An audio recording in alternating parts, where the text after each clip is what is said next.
మాజీ మంత్రి కాంగ్రెస్ సీనియర్ నేత జీవన్ రెడ్డి మరోసారి సొంత పార్టీపైనే ఫైర్ అయ్యారు. కాంగ్రెస్ పార్టీ డబుల్ స్టాండర్డ్ను గట్టిగానే ఎండగట్టారు.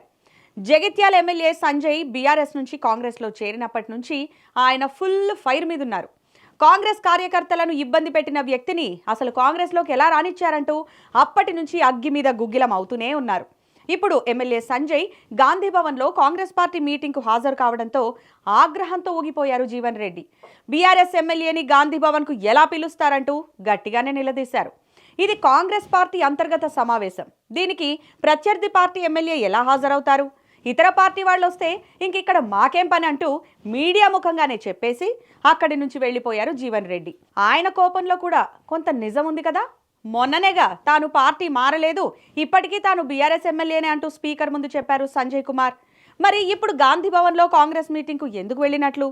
కాంగ్రెస్ మీటింగ్కు అటెండ్ అయిన వ్యక్తి బీఆర్ఎస్ ఎమ్మెల్యే ఎలా అవుతారు అని అనుమానం వ్యక్తం చేస్తున్నారు జీవన్ రెడ్డి అనుచరులు. కాంగ్రెస్ పార్టీ అంతర్గత సమావేశానికి ఏదైతుందో మన పచ్చని పార్టీ శాసన పక్కన పిలుస్తుడు పెట్టుకొని మన అంతర్గత సమావేశం స్థానిక ఎదుర్కొన్న అంశంపై ఎంత చర్చిస్తామే. నేను నిన్నయాగా మన జగిత్యాలలో ఏదైతుందో అక్కడ శాసనలు చేస్తున్న అక్రమాలు, నేను రోడ్డుపై కూర్చొని ఏదైతుందో అన్ని వెలుగెత్తి అని చేస్తున్న అక్రమాలు, దోపిడీ ఏదైతుందో నేను వెలుగెత్తి పత్రికా ముఖంగా మీ అందరి యొక్క సమస్యల లోపల మొత్తం ప్రజానీకానికి ఏదైతుందో చూపెట్టడం జరిగింది.